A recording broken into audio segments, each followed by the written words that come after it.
today's math lesson is going to be on fractions, and today we're going to talk about the fraction 1/2. And so I like to use graham crackers, and sorry you're not with me to share my graham cracker, but I'm going to go ahead and break this graham cracker into 2 parts, and I'll give it to my husband who's taping me. That's not fair. You're right. I did not make equal parts, and fractions have to have equal parts.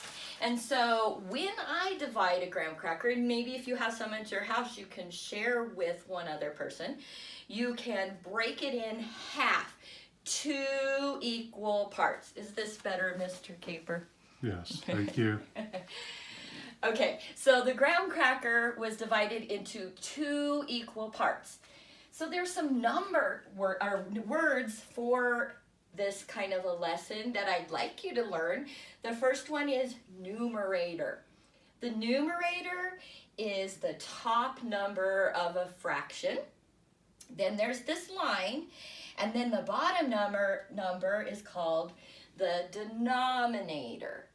So in this case, the 1 means 1 part, or 1 out of 2 parts. Because if you see, only half of the pizza here is here. 1 out of the 2 parts. So the numerator is the 1. The bottom number are how many parts there are in the whole piece. Now, I like to relate it to money too, because you will hear the word $50. Unfortunately, we don't use many $50 anymore, and I couldn't even find any at the house. But it looks bigger than a quarter, and it means that it's worth 1/2 of a dollar. So it takes 2 to make the whole dollar. So you would need 2 $50 for a whole dollar. And here's my half of a pizza, and look. If I add this, there's the other half. Do you see? So now there are 2 halves. So when you add your fractions, 1/2 plus 1/2, this 1 out of 2 now becomes 2 out of 2 when you bring it together. So that's how you add it. Look, the denominator didn't change. We only added the top number 1 and 1 more. So 1/2 plus 1/2 equals 1 whole. When your numerator is the same as your denominator, that means 1 whole again. I know that earlier on when we first started learning from home, my husband, Mr. Kaper, and my granddaughter Emery made some cow plot cookies. And one of the ways that we use fractions is in cooking.